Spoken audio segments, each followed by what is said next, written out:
Traditional societies are societies similar to the human societies that we've had for millions of years before there were the development of popular societies with centralized state government. And in practice in the modern world, there are many societies in recent times that still have not had state governments, but they're small, everybody knows everybody else.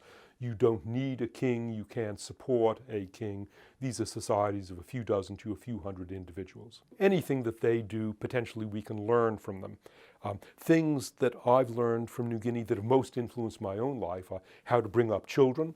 Watching New Guineans bring up their own children influenced how my wife and I brought up our children. And also I've been much influenced by how New Guineans deal with danger.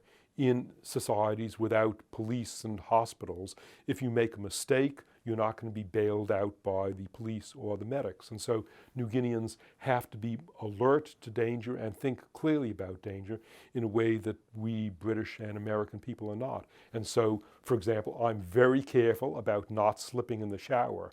You may say, how banal is that? But all you have to do is read the obituary columns in the newspapers, and you see that, particularly for older people, a common cause of either death or crippling is slipping on the sidewalk or on a stepladder or in the shower. And I've learned from New Guinea to think clearly, and I'm very careful when I take a shower. Levels of violence are, on the average, higher in traditional societies than state societies.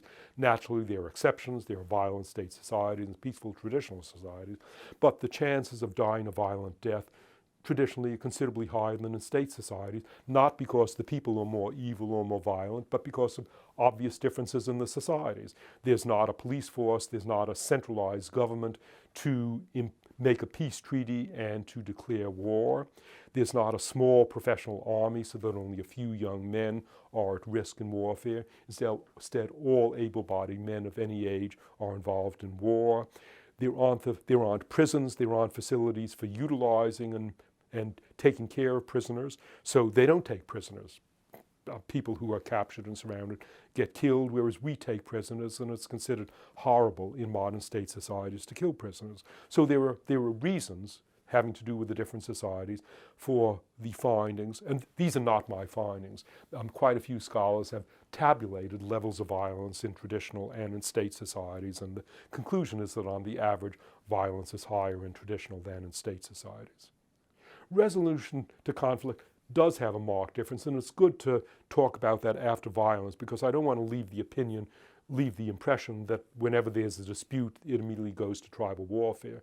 Instead, it's the reverse. Whenever there's a dispute, because the dispute will be with people that you're going to see for the rest of your life, the goal is to settle the dispute in a way that achieves emotional reconciliation, so that you can go deal with that person who has stolen your pig or didn't pay the bride price for your sister, so that you can deal with that person for the rest of your life. Whereas in the UK and in the United States, anybody who's been involved in a similar civil or criminal case knows that the last thing that the state justice system cares about is leaving the parties in the dispute reconciled to each other. The state doesn't care whether the criminal and the victim achieve emotional reconciliation. The state doesn't care whether a divorcing husband and wife feel good about each other, or whether a brother and sister in an inheritance dispute can talk to each other for the rest of their lives. And all of us who are familiar with state systems know that the effect is often catastrophic. Whereas in traditional dispute resolution systems, the emphasis is not on right and wrong, but it's on emotional reconciliation and restoring a relationship. Unfortunately, there are two risks that people come to in studying traditional societies. There's the risk of viewing them as brutes, barbarians who should be exterminated, swept off the earth, pushed away. Tradition goes back to Thomas Hobbes. The opposite extreme is to view traditional people as greenies living in harmony with the environment, gentle, peaceful. Both of those extreme views are untrue. There are reasons why people do what they do. I'm a middle of the liner. I observe traditional people and I report what I see. But if you're a middle of the liner, you're always going to get attacked by the extremists on both ends. And yes, I get attacked by the extremists on both ends. Will my book be possible to write 50 years from now? There are changes underway in traditional societies. Virtually all societies around the world, except for a few tribes in remote parts of New Guinea and the Amazon, are in contact with state societies, so they're changing. Are traditional societies all going to be modernized and all going to be living like modern British and Americans 50 years from now?